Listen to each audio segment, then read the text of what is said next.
Hey there YouTube, this is SJM4306, and as you can see here, I got a new toy to play with. Basically, this is a DSi XL, quite a bit larger. Let me grab my original DS, just as a size comparison. This is my original cobalt blue, very dusty in fact, DS Lite, and you can see that it is quite a bit larger than that in pretty much every dimension except for thickness. Comparing screen sizes, this is not really a review, this is more of a repair, but yeah, you can see the definite size difference between the two. So anyway, I got this in the mail for a pretty good price off eBay. It had some, well, it's obviously pretty beat up, and it has some nail polish. I've removed most of it, just using a solvent, but yeah, there's still some on there that's hard to get off, but much better than it was when I received it. So everything is pretty much fine with this, with the exception of, you'll notice this touchscreen is pretty beat up. So, friend eBay once again came through, ordered a replacement. So our job today will be to replace the scratched one with this brand new shiny one. So let's get to it. So first off, we're going to need a small Phillips to remove this battery door. Careful not to strip these. These are absolutely tiny. So there. Battery comes out next. Probably easiest way to... Yep. So this guy is a 3.7 volt, 1050 milliamp hour, 3.9 watt hour battery. So we're going to want to take out the game. I have my copy of Order of Ecclesia in there. If you have an SD card, want to take that out as well. I do not in this unit, so not a problem. So now, I'm going to need a pocket knife. So these rubber bumpers have to come out. There's two more screws here. Those are Phillips, I believe. Yeah, Phillips. There's one small Phillips in the slot 1 bay there, and that'll be all that's necessary to take this unit apart. So let's get to it. Just gonna get these two screws out of the way right now. Do not lose them, set them aside.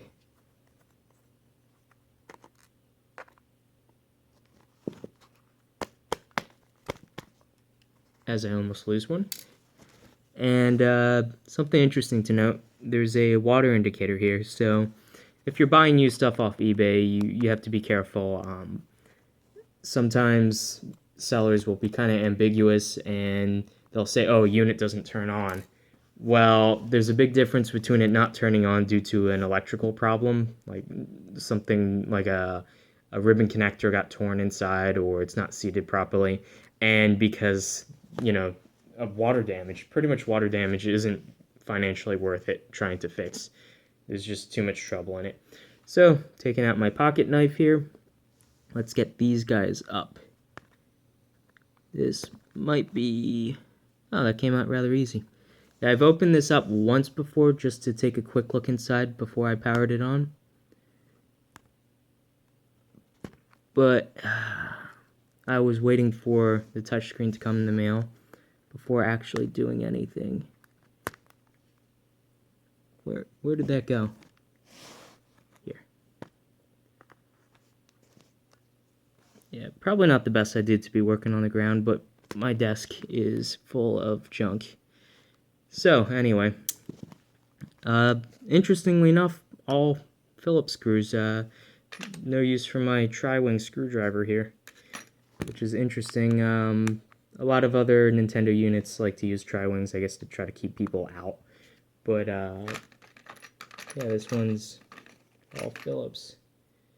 So, I'm going to do something to make my life easier. Screwdriver's not really magnetized, so I take a small neodymium magnet, and it makes it magnetized.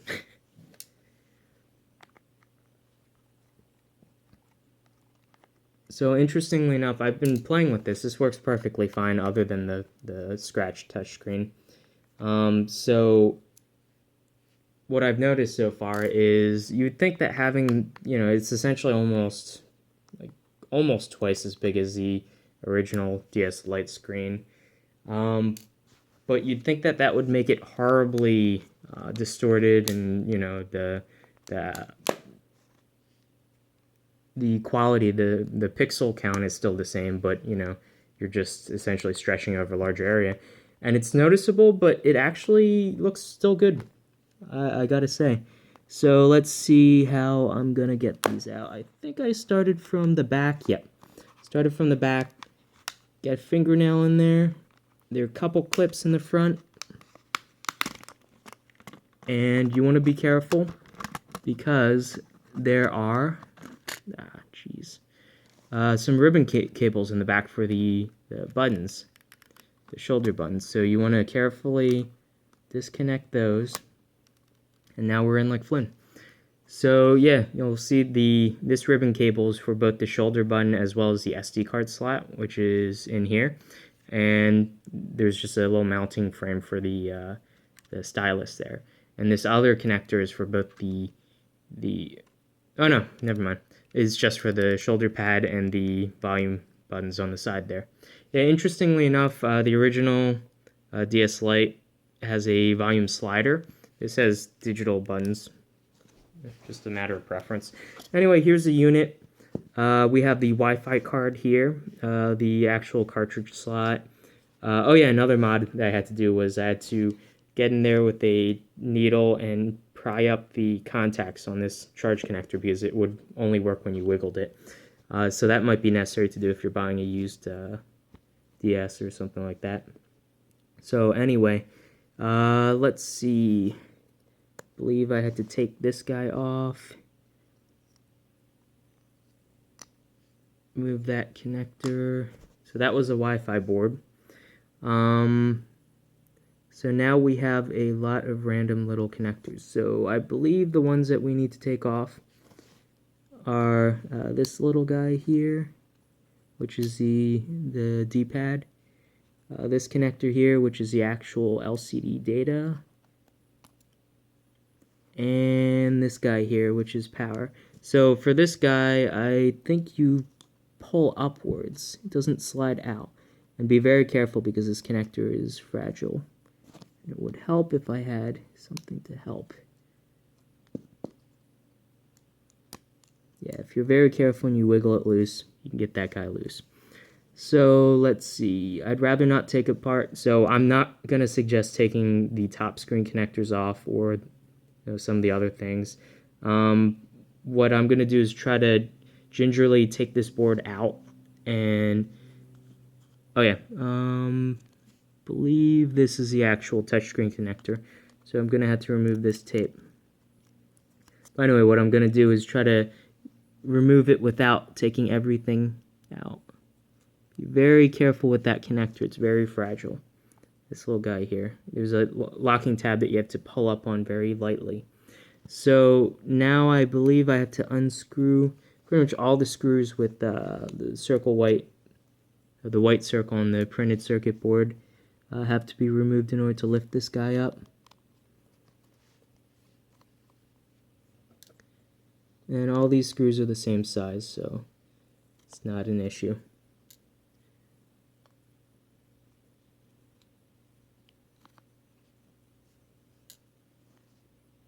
Okay, except for there's a silver one up in the corner here. It just wants to be unique and different. Okay, so I'm seeing something else too. There's another, let me see. Oh, I see. So this actually might have been the digitizer cable.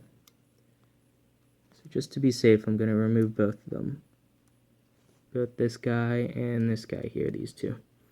So I believe now we can lift it up, and we can.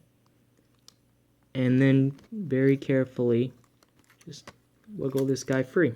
So now we can just set that aside. This is the actual LCD assembly. And oh yeah, okay, so I see. This is the backlight cable. This is the data LCD data cable, and then this is the touchscreen cable. I like saying cable a lot.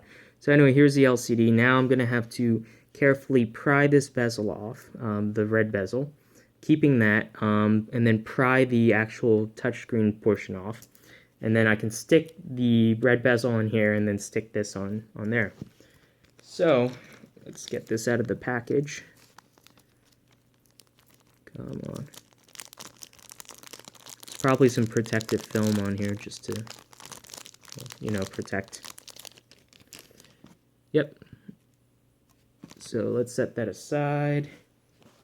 Probably be a good time to clean this. Anyway, let's see if I can get in there with the fingernail, or maybe I have to use a pocket knife carefully.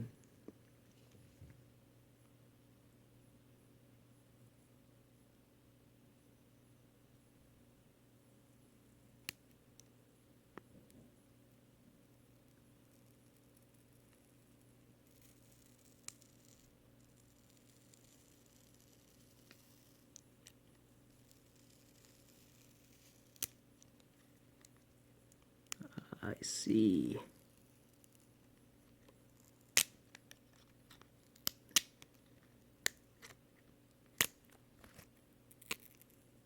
Here's some glue, or tape rather, along the outside. So we're going to want to keep that because I don't think the replacement has that on there. So we'll reuse what we can. So here's the bezel off now. Now is the nerve-wracking part of getting the actual touchscreen off. Okay, let's see. So it goes right up here. Okay, very careful.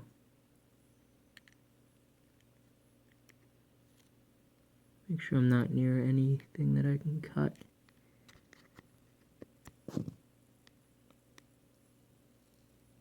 Once again, leave the tape on. There's some black tape around the outside.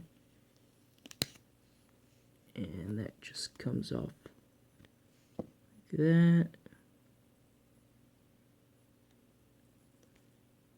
Make sure it's not blocking the display area.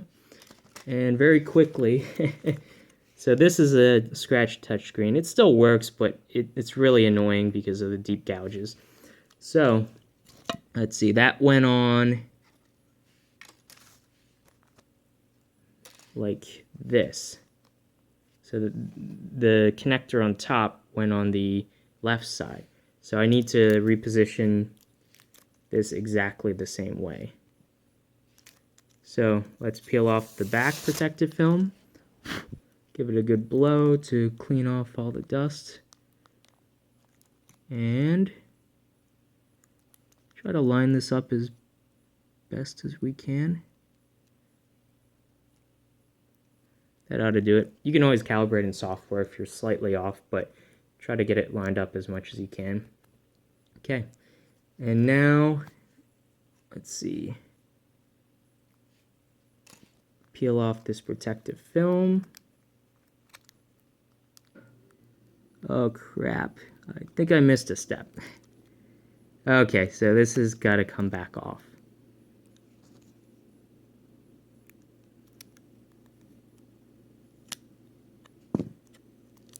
There's 2 layers of protective film. It appears. Oh no. Oh wow, that's, yeah, it comes with its own glue. Okay, well, no biggie. I left the original one on, but this will work as well. So stick that on. Give it a good press. Yeah, so basically it had this other pull tab, which it has its own glue apparently, which is fine.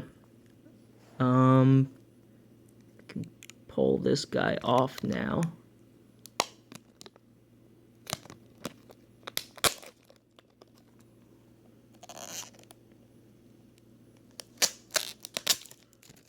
Okay, and then the original bezel can go back on. Probably not critical, but I still want to line it up as best as I can. So that looks nice and shiny and new. So let's go back and reassemble in the opposite direction. So I'm going to lift this up and slide the display making sure that the cables don't get caught.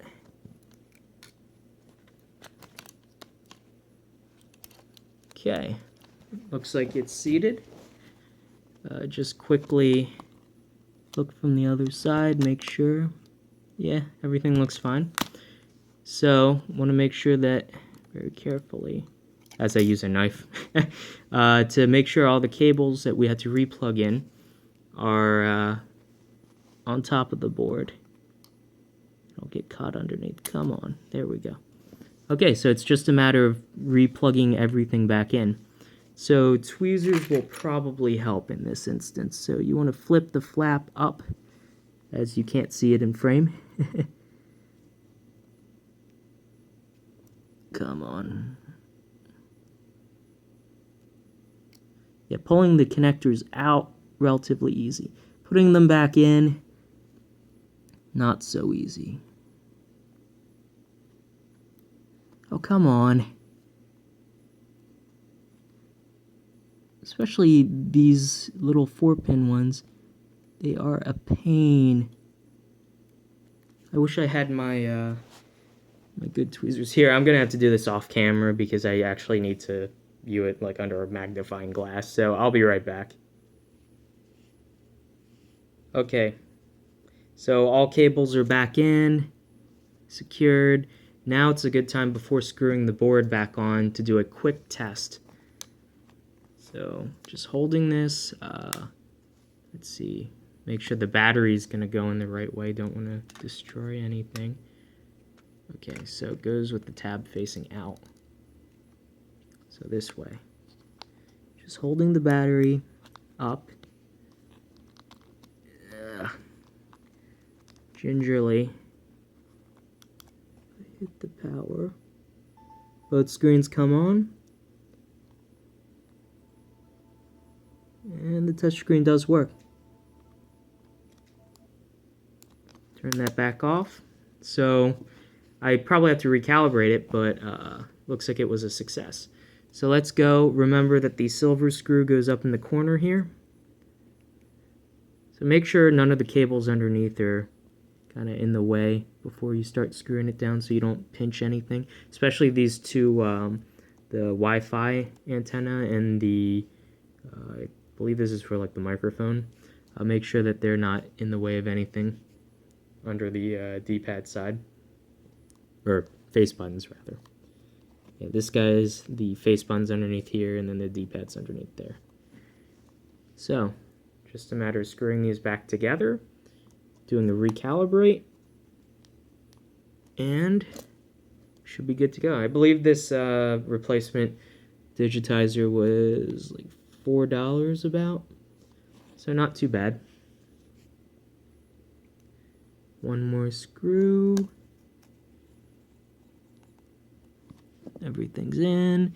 There's some tabs to hold these wires in. You want to make sure you push them into those tabs so that they don't stick out when you go to shut the thing.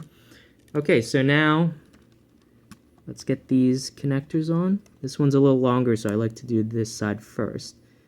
You don't want to push very hard, but you want to kind of wiggle it around until you feel it kind of fit with the other side of the connector, and then you snap to push down. If it doesn't go, don't force it.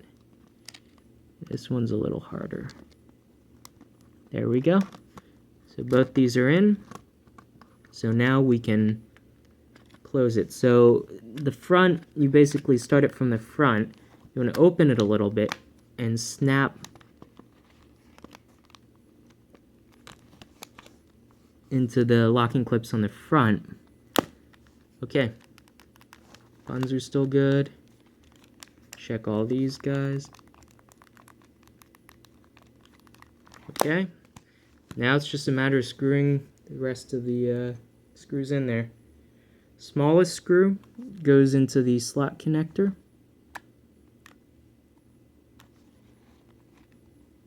Don't over tighten. Just snug. 2 black screws. These are all Phillips, the same size pretty much. The same size screwdriver. The threads are different length. But anyway, the two black colored screws go into these portions right next to the slot 1 port.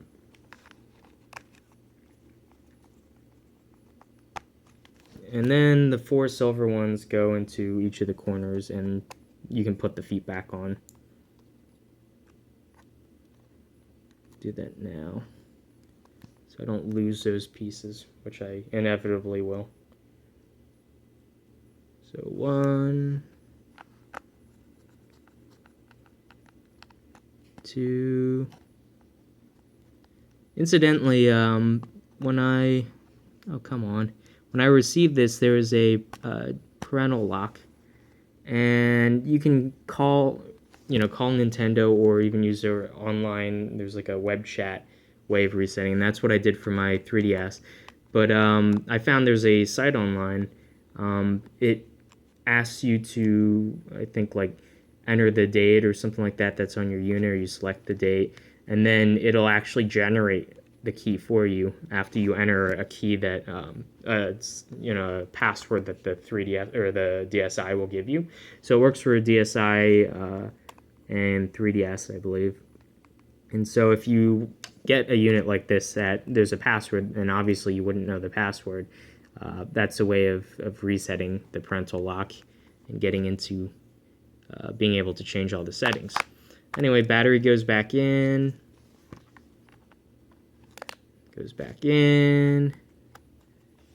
Screw these 2 screws lightly. Game goes back in. Let's do a quick calibration. I got some fingerprints on here, but there we go. Turns on, nice and clean and brand new. Touchscreen works. Let's do a calibration. So I don't have a stylus for this, so I'll use my DSi stylus.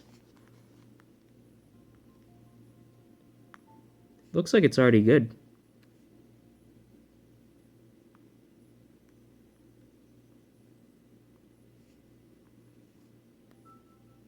So good to go.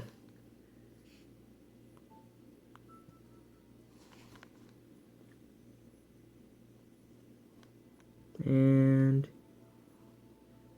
it's interesting. So this touchscreen is kind of matte. The finish on it. This is glossy. The original. Actually, I prefer the glossy. It makes more noise, but I'll get over it. I don't use a touchscreen that much. Just for pretty much the only game I think that I actually use it for is in Dawn of Sorrow. You have to do the seals and whatnot, and that's the only time that I actually use it. I don't think this game does anything with the touchscreen. Anyway. Ta-da! So it's all working. Now it's clean, not horribly scratched up like it was before. So I can actually play this without it being so distracting. But yeah, so everything works. Cost me $4 to fix. Unit itself was cheap. I think I got it for like $20, which is not bad for a limited edition 25th anniversary Mario DSi XL. One thing that I did notice is when you use a camera, normally this light is supposed to come on, to warn people that you're using the camera function. It doesn't work in here. For some reason, I guess the LED burned out or something. The camera works, everything else works, just that light doesn't work. It doesn't bother me. I'm not, that annoyed that I'll open this up and just to replace that LED. Not worth the hassle. But works perfectly. So this has been another Nintendo related repair / teardown, I guess you can consider this. I didn't open up the top part, but not that interesting in there. And so replace the scratched touchscreen, just a resistive one, with a brand new one off eBay. So yeah, I have more videos coming in. I'm soon going to be getting a new game system that I do not have, and doing repairs on that. I got a good deal on that off eBay, like everything else that I buy. Anyway, works perfectly, and this will definitely go into my collection. Not in the best condition, there's some damage to it, but for the price I paid, I pretty much got it on a steal. So anyway, that's been the video. It's been 25 minutes so far. That was a pretty quick fix, easy fix. If you have the same type of issue where your touchscreen is cracked or scratched, or if it doesn't work anymore, one side doesn't work, yeah, $4, all you need, $4, Phillips head screwdriver, and some patience, and maybe a pocket knife too, or like some kind of flat pry tool, and that's all you need to do this repair. So definitely recommend it. So yeah, that's pretty much it for the videos. So I will see you guys later. Bye. Oh yeah, like, comment, subscribe. I'm getting a lot of new subs and views and whatnot, which is pretty cool. I can see that my stats on my YouTube page are growing exponentially, so it's exciting. So I want to keep bringing you guys new videos and stuff like that. So anything that you can do to help would be awesome. So thank you everyone who's already liked and subscribed to my videos, and comments are awesome, positive or negative, doesn't matter. Just the fact that people are viewing the video and have suggestions or criticisms is awesome. So I will see you guys later. Bye.